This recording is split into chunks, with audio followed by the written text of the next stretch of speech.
Welcome to Married to Movies. Industry insiders John Russell and Tracy Cring live and work happily in cinematrimony. They're sharing behind-the-scenes adventures of writing, producing, and appreciating films. Good morning, babe. Good morning, babe. It's season 5. Season 5. Holy cow. It's crazy. It is amazing. I can't believe. I think you found out some information about how things had been going for the podcast. Okay, so Spotify for podcasters does this thing where they like recap your year. Nice. And we are a 2025 rising star. Ooh. This year, your show's growth outpaced 86% of other shows. Wow. Holy cow. 2025 marathon show. Fans listen to you for longer than 60. Fans listen to you for longer than 67% of other shows. Thank you for listening to us. It says our biggest show was What's Up with Paris, but Right. there was a show that got bigger numbers than that. Was that What's Up with Paris the place or Paris the dog? Paris, the place. Paris, when the we came place. back from Europe. Right, because my brother has a dog named Paris. We have our total new audience is up 400%. Yes, thank you. A 157% increase from last year. That is right. Now, do you feel the pressure? And when now? you only have 5 people, Yeah, that's true. that yeah, makes when, those stats are when really you go from 5 to 7. wow. Oh, Big. big happenings. Here we go. So we want to thank you. I'm kidding. We're hoping to move into double digits this year. I'm kidding. That would be right. But do you feel the pressure now? Do you feel No. like, oh, we've got to, keep up those kind of growth numbers? I don't give a shit. Yeah, I mean, me either. I was told, Nope. do not sing songs. There's a mood that I have to be in to remotely stand that. But you are And I'm not in it. You're an evolving creature. Okay? You're an evolving creature. Look at her t-shirt, folks. It has things on it. It has stuff on Has it. the Beatles on it. Okay, Tracy but I has like been- these shirts. 'Cause What? I like these shirts because it is dye sublimation Right. and it doesn't feel like scratchy and screen printed and like I understand. weird in plastic like those shirts I got you for Christmas from Shein. Okay, here's the thing about these shirts. They are amazing shirts. One is an alien one's shirt, Carrie, and one's Carrie, one's and it's Stephen a really King. Stephen King.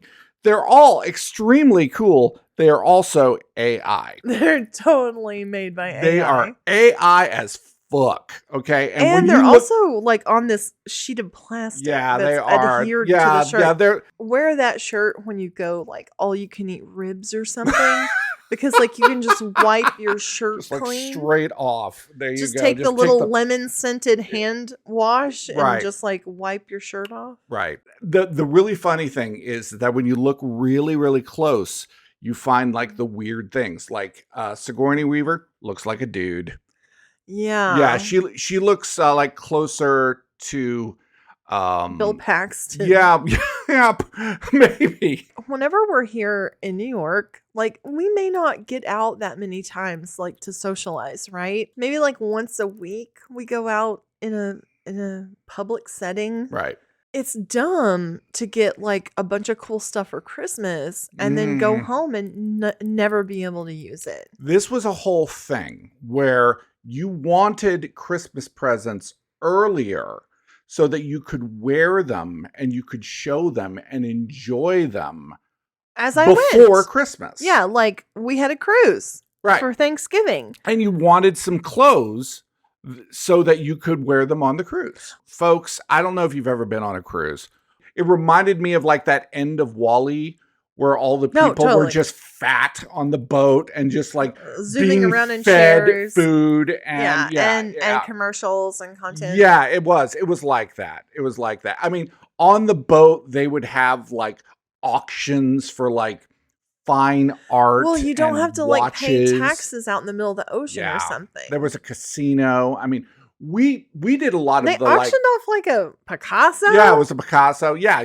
They were like had was like- Cartier shows. I'm like, I did not. Okay, But even on the cruise, there were places we couldn't go because Yeah. we were like not allowed. there was like somewhere that people who had Yes. the money for Where all of the that Illuminati were going. Yeah, there was the Epstein Island section of the cruise I was somewhere. like, I was Yeah. literally like up on top of the ship in like the big like activities room, like coloring. Right.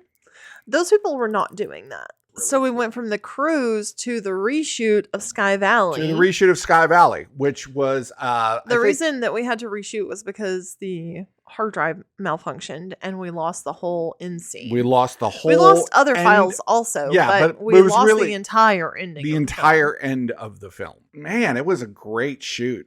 It was like the perfect shoot. There were like 15 people. I think it was 25 total or something. Okay, well, okay, fine. I don't know why some terms have to be so violent, Oh, like interesting. film Mhm. or shoot. Right. Like Right. there's a violence to the language. hmm You know, like let's go shoot that. But when you're in the middle of a film shoot and you have But what like would you call that if you didn't say shoot? a film On the reshoot, we were filming the ending, and someone walked up to me and said, "How many setups were there?" And I was like, "Oh my god!" Like I totally shot listed this shit and Right. send it. And have you ever even seen a shot list? No, I don't know about a shot list. It's like, oh god. And the next time anyone asks me to make a shot list, I'm Okay. going to tell them no. It is useful in the process of preparation. We shot at White Sands. It was beautiful. It was unbelievable. So White Sands is like the bottom of an ancient sea yes. that dried up. And I can tell you this because I think gypsum is not good for me and possibly not good for our producer Anthony. Okay. Um, Maybe the- it's not good for anybody. Maybe, but It's the day possible. after he started feeling really bad, and then Oh. I started feeling bad, and I was like, "Am I feeling bad because he's feeling bad?" And I feel sympathy for him. And then the next day he was fine, and I was fine too. Sympathy gypsum. It happens. No, but I was like, because there was gypsum. It's a very fine powder. It's like White Sands is like calcium Yeah, White Sands is like that we were breathing in. It feels like you're on another planet.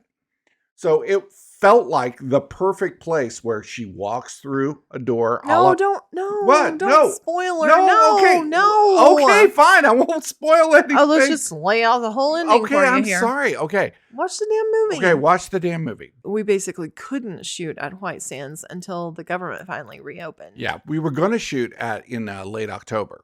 We were home, I think, the 21st. And for like 4 days, it was just like Christmas. mainlining Christmas, man. It was like smoking. It was Christmas crack. We were just everything we could do Christmassy. You know, we went and saw It's a Wonderful Life. I slept. You know, we were making I was Christmas still cookies. tired. We were, I mean, it was, and Santa went crazy. Oh my God, Santa went crazy, and he did, because we were all watching Stranger Things. I'm sure he knew that, and he did a Stranger Things wall. Stranger Things wall, like with the ABCDEFG thing, and where it's spelled out with the Christmas lights from the first. It was like presents season. were like waiting, hidden, Yeah, and then all of a sudden we'd be like sitting there opening presents, and all of a sudden like the wall would start doing stuff, and then it would like was crazy. spell a word. It would like pool, deck, porch, like Right. whatever, yard, and there would be a present there. yes, and I was just like, Santa has gotten more like high tech. technologically Really advanced. high tech. Yeah, he has really picked it up. I'm looking forward to, in the next few years, AI Santa. Well, the way we do it is since we have so many family members, you pick a family member and you're responsible for getting kind of all the presents from the family for that family member. And people make lists. And your lists are all like this big. I use an app, which is really handy, called Draw Names. Mhm. And you can like create exceptions. So like you, Yes. well, you can't draw my name, I can't draw and you your name. can't And- draw the name from last year Right. that that drew your name, or Even you though drew. sometimes that happens anyway. Yeah. Based on who draws the name at what Whatever point, works. Yeah. whatever. All of the things on my list are very small. They were very, very tiny. They're expensive. They were expensive and tiny. Yes. But they're small in Yes. stature. Yeah. Tracy loves the smell good, like oils and things like that. And They're small. And there were these crazy small little caster wheels. Just like teeny little caster wheels. They're for my appliances. They They are. roll around on the counter. Yes. But then your mom gave you big stuff. My mom gave me a second ear piercing. That's right. Well, which was really fun. Well, that's not what I was talking about. I was talking about she gave you the telescope. Oh, and she got us a pad for our mattress. That's like a heated. Let me rephrase that. She bought us a heated mattress pad. So we have an electric blanket and a mattress pad. We're like a panini. We are. We're just We're like in the middle, like toasty panini. cheese. It's so nice. There was a lot of great entertainment. We were watching like Welcome to Derry, which was fabulous. And our actress, Morningstar Angeline, is in Welcome to Derry. Yeah, she was like in like 3 or 4 episodes. Yeah, at least. Yeah, and I've heard that she's going to be in more episodes too. Mm. Yeah, because they like had set up this whole storyline and then they broke up the storyline, which is just crazy when you think about it. That you would have a show written and then you would just like break it up into like all of these different pieces. I mean, it just goes to show, like, it doesn't matter what level you're at. Mm-hmm. You could be like working with HBO. Right. Or you could be like with your little run and gun guerrilla team. And nobody really knows. Nobody really knows until they see it. We watched this documentary on Martin Scorsese, and it just proves every story you hear about making a movie. It's like that movie was a miracle. That movie, I can't believe that movie got made. And it's always like this organic process that you're figuring it out as you go along. And you are experiencing like a lot of luck and a lot of chaos. Of course, chaos and luck and chaos. I mean, those are the engines for creativity. I think it was a 5-hour, like 5 different episodes of his documentary. And I could have watched another 10. I mean, it had a was lot of incredible. Like personal stuff in it. And one of the things that I noticed, because we also watched the John Williams documentary. Right. One of the things I noticed that thematically was that these men were very focused on their careers. Yes. And their kids, not so much. Yeah, you're watching a documentary and there's like one of the kids that's talking in it, and they mention that there's like 2 or 3 more and they're not in the documentary at all, and you kind of get that vibe of like somebody has daddy issues. Boys. No, the Ozzy Osbourne documentary, all of his kids were in it. That was great. Yeah. Oh, yeah, absolutely. And I think that I think you can prioritize your family and your career. I don't think that it's like a one way or another thing. I heard Maya Hawke talking about her childhood with Ethan and Uma, and like that it was just really special and magical and filled with a lot of love and a lot of creativity. Right. And like, I think there are definitely people who do it right. And I wouldn't say that their careers suffered. No, their careers are probably different as a result of it. We watched that John Williams documentary, and like, my God, I didn't know he did the music for the Olympics. Yeah, I didn't know that. I didn't know, the nightly news. What? The nightly news? Gilligan's Island, the Lost in Space theme, and they played the Lost in Space theme, and I was like, holy fuck, that is John Williams. You could tell. It has the sound of John Williams to it. You can. He just puts a smile on your face. He understands what emotions certain instruments and certain combinations evoke. Action and comedy and sadness and empathy and all of these things. Who's the dude from Coldplay? Is that Chris Martin? What's his Yes, name? I think you got it right. Yeah. He was like, John Williams is probably the biggest pop star there ever has been. Oh yeah. Ugh, how did I say that? Has been. Like there were like three syllables there. Bien. Going all the way back to Stranger Things. I just want to say that it was incredible. The way that the Duffer Brothers had created something that was so sort of nostalgic and familiar, but also it didn't feel cheesy. It didn't feel boring. I beg to differ. What are you talking about?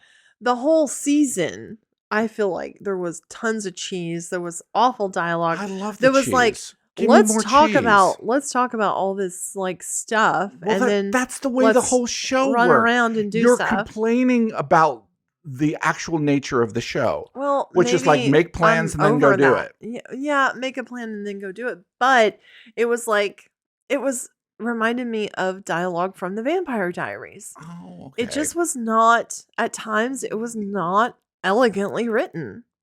But then there would be moments of real elegance and real beauty. Yeah, but you were just like, wait, hold on. We're going to sit down and talk about this now? Like, I don't know. Well, there's the whole thing where Holly is talking to Max, and the door is open, and then there's this whole conversation. So all these memes are about like people are saying, "Run to the door," and they're like having this monologue about it. It's like 10 minutes. They're sitting there talking. It was not 10 minutes, but yes, it felt like 10 And then minutes. you're just like, oh my God, is this door going to shut so they can never get home again? It was crazy. It was crazy the way it just like stretched on forever and ever and ever. But the last episode was like 2 hours and it opened in theaters. Kicked ass. It did kick ass. It was so great. And it just made you feel good, and it, sent off the characters, and it was incredible. We also are big fans of Pluribus. People's complaint about Pluribus, what do you think about this? Is that it's incredibly slow moving and not a lot happens. Does a lot of action happen or something? No, I don't care about action, man.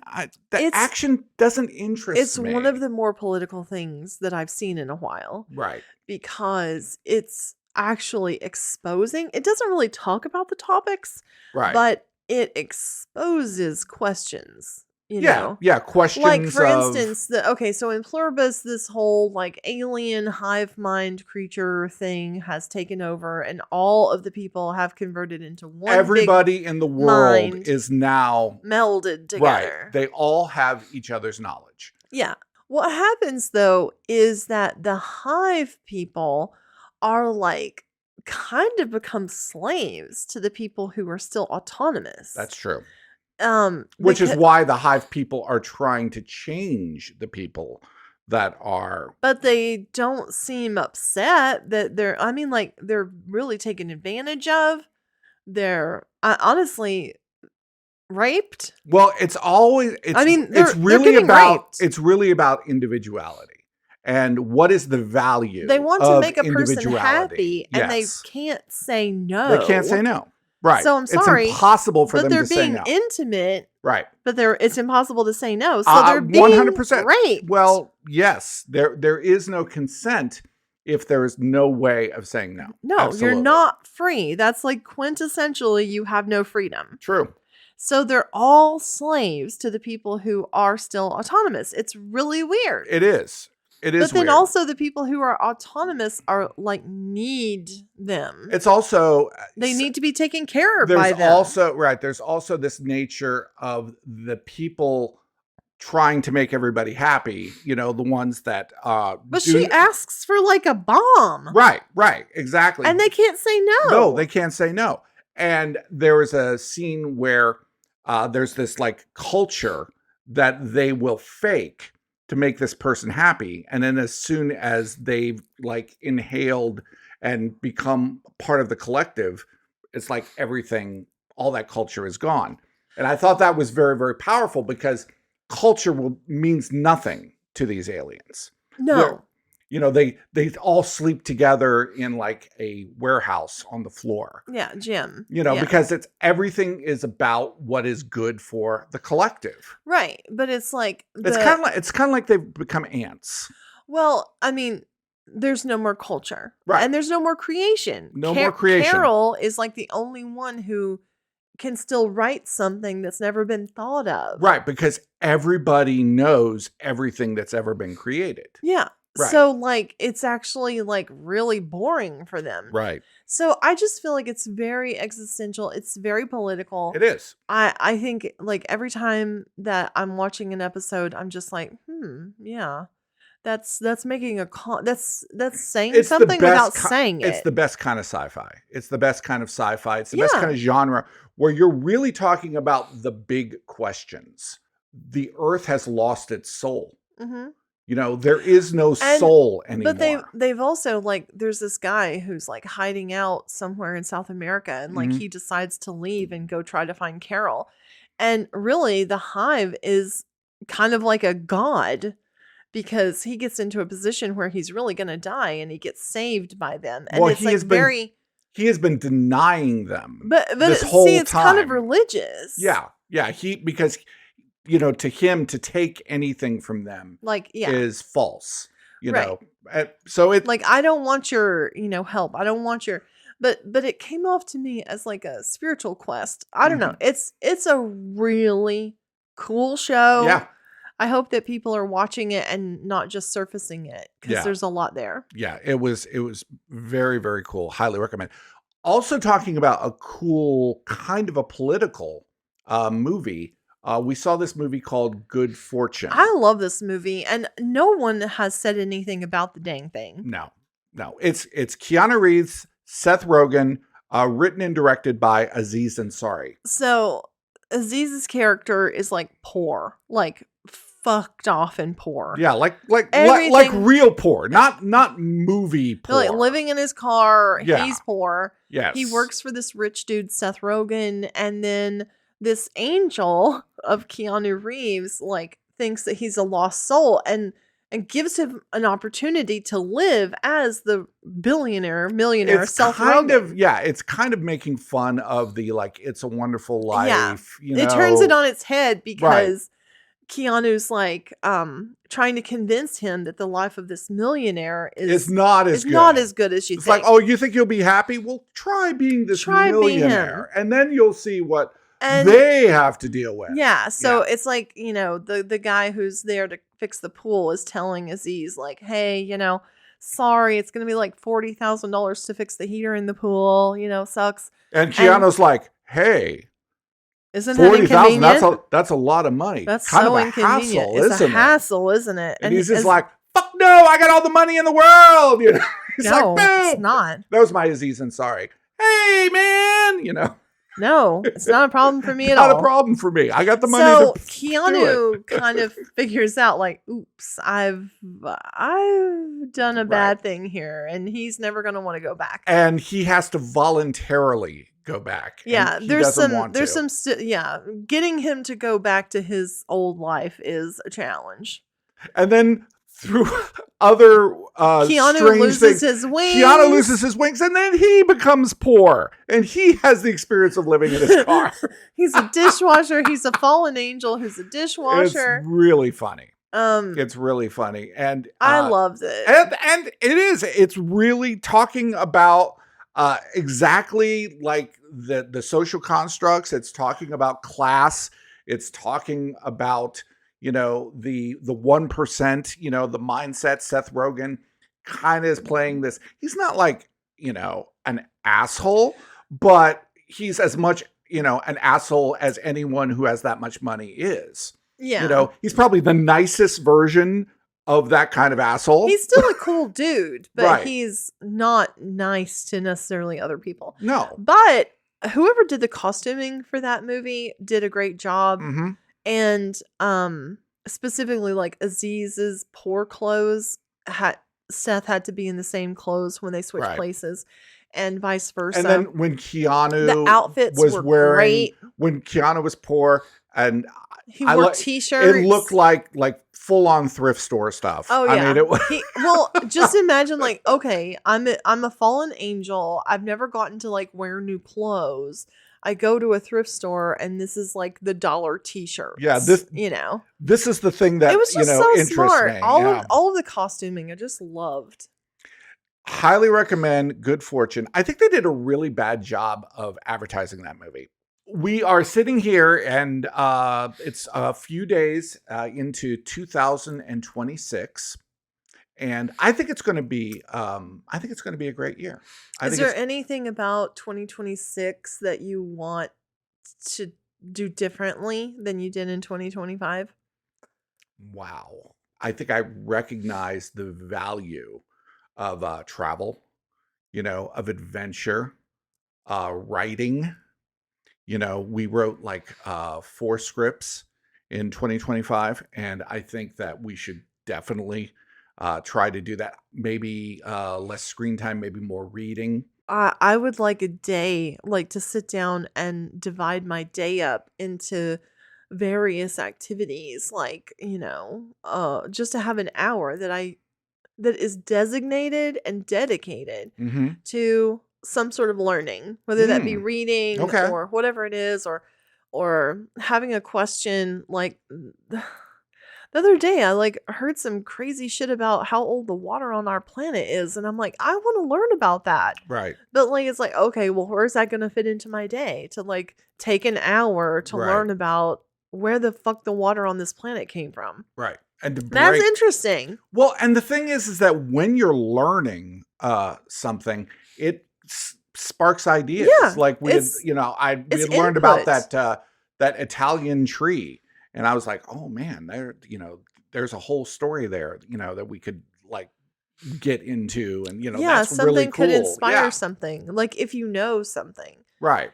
So yeah, and then there's hours of my day where I need to focus on like, money coming in or doing work that I've committed to, or whatever it is, maybe being creative in some way, like, or trying something new, like turn an event into an opportunity to like, okay, let's get dressed up, let's dress alike, let's get something on Amazon and maybe or maybe not return it. I don't know. But the returning things on Amazon, I don't understand at all. How it works. I don't know how money is made and kept. Tell the story of those pants. Oh, so I bought you a pair of pants to wear with a specific outfit. Yes. And they were actually too big. Yeah. They were, these were like supposed to be like a Christmas present. Yeah, they were going to be, because like I found you these really cool nice wool pants. Yeah, I have like green ones, red ones, and blue ones. So I bought the green ones first for you to try. Well, they were like too big. They were too big. So I knew to size down for them, right? Right. And then we left the green pants here and I couldn't return them. So I totally forgot. I was like, okay, I'll just return them when we get home. Because if you buy stuff around Christmas time, you get to keep it until January 31st. Right. So it's like 2 months Why would later. you have to keep something for 2 months? And then return it. And then return it if you weren't using it. Like, I don't understand this. But it's great. So when we got home, I went to return the green wool pants. Yes. And I said, well, they were too big. In the explanation, I'm like, they were too big. And the next pairs I got were smaller, were the right size. Right. I want to return these. And then they said, okay, well, here's the money back and keep the pants. There you go. And I'm like, what is money? Nobody knows, babe. Nobody knows. And like, I don't understand it either. Is it like because like these pants were made in China and we don't care about how it affects the Chinese like dollar the or yen sweatshop, or the poor child that had to we don't care how it affects with its teeth. This little company in China who's making wool pants. Right. And I have gotten a free pair of pants. They do not fit. But they're a little bit big. Yeah, they're a little big. So. Right. I was thinking about one of the movies that it may end up getting a Best Picture nomination or whatever. And I wasn't that crazy about the movie Weapons. But I think one of the things that happens in Weapons is like spoiler alert, the witch is using the children for healthcare. Well, if this country had healthcare, witches wouldn't have to take children. True.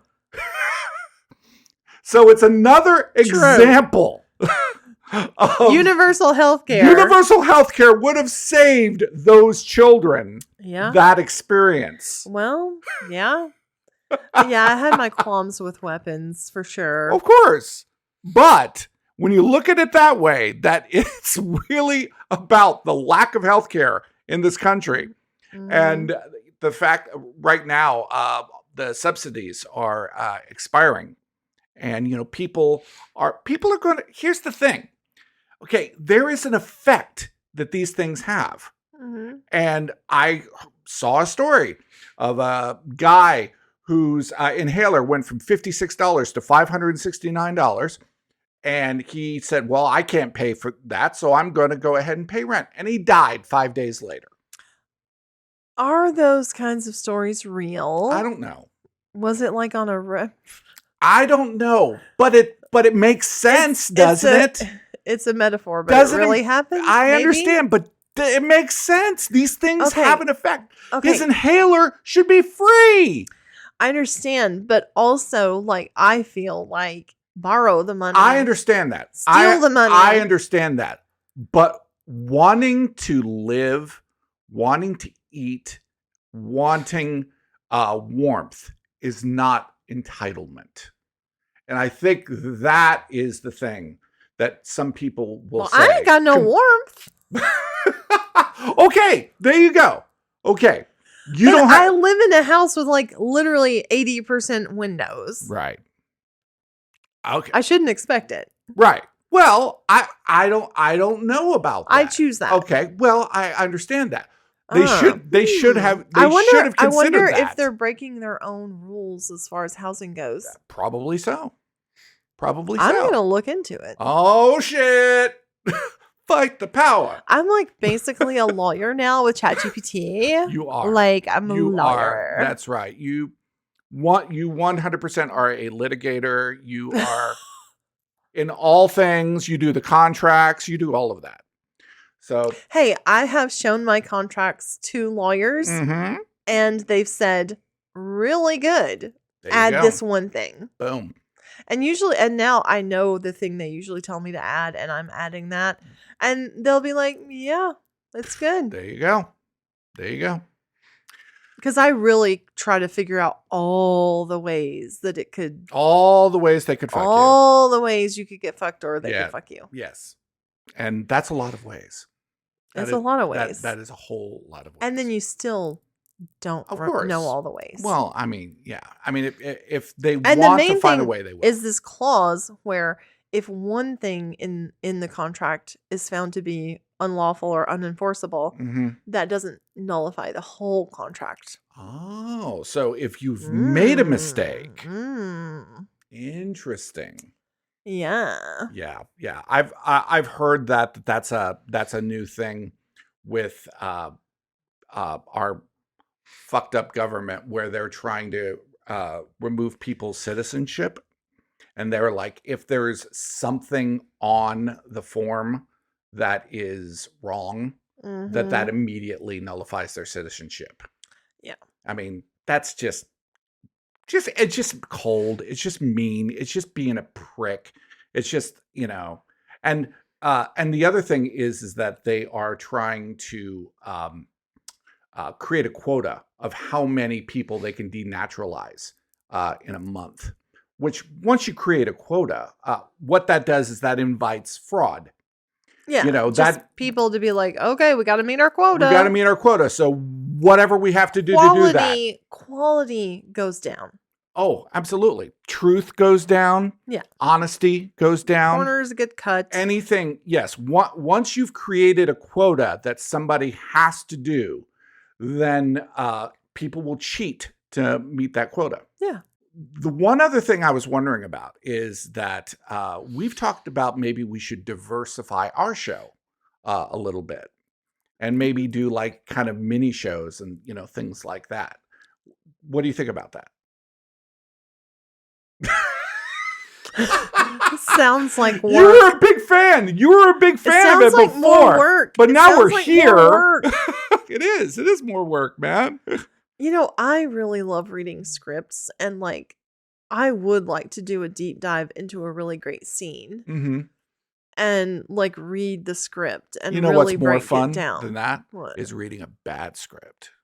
Well, it could be it could be a scene from Stranger Things this season. Oh no. It could be the opening scene of any Vampire Diaries. Yes, this is true.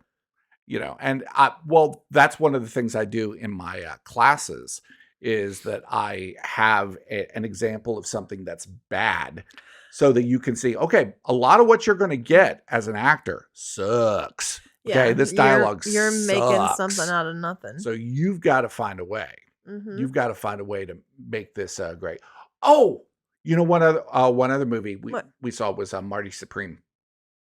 Marty Supreme at the theater. Yes, we did. How did you feel about seeing that at the theater? Like, what's your feeling on the whole theater going experience?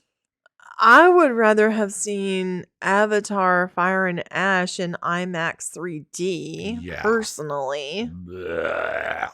Yeah, it's more of a spectacle. Yeah. There are a lot of movies coming up this year that are like, I want to see them in theaters.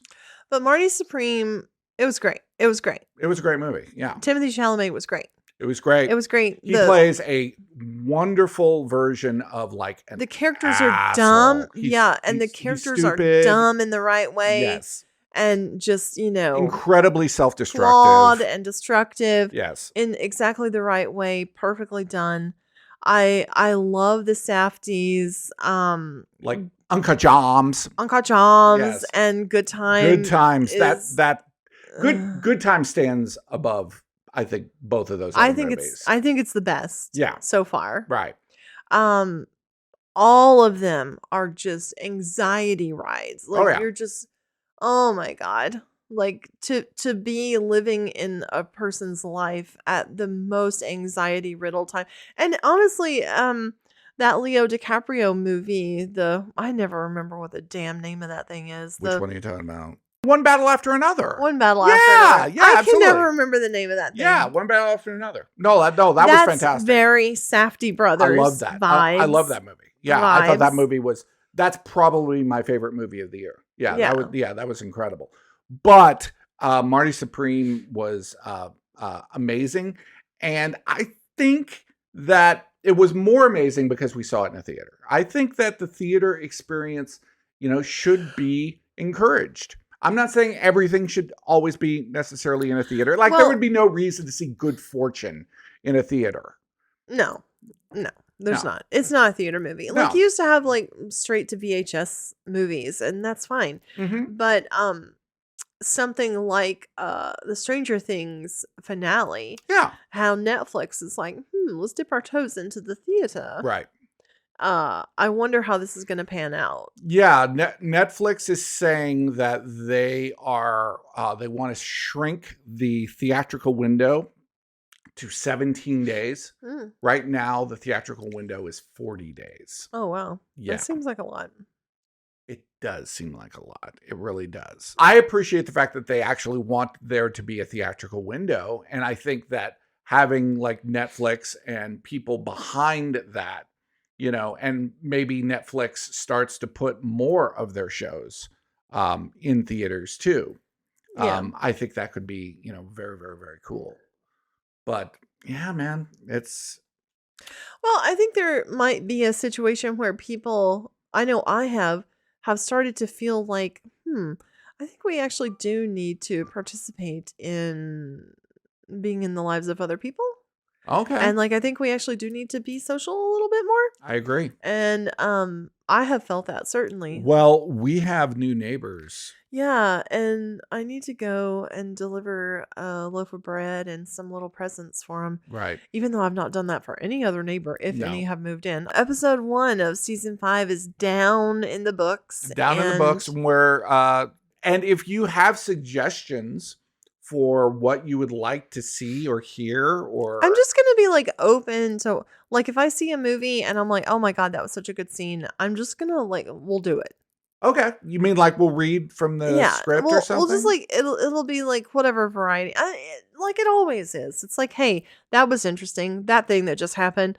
Put that in the list of ideas. Okay, so but not a specific extra show is what you're saying. Yeah, that Okay. sounds like a lot of work. It does. It sounds like a lot of work. I don't need more work. No more work. I'm trying to make time for things like learning about how all the water is on the planet. I can't be giving myself a bunch of busy work. It's hard not to get romantic about movies. Thanks for listening to Married to Movies. Jon and Tracy will meet you for breakfast tomorrow.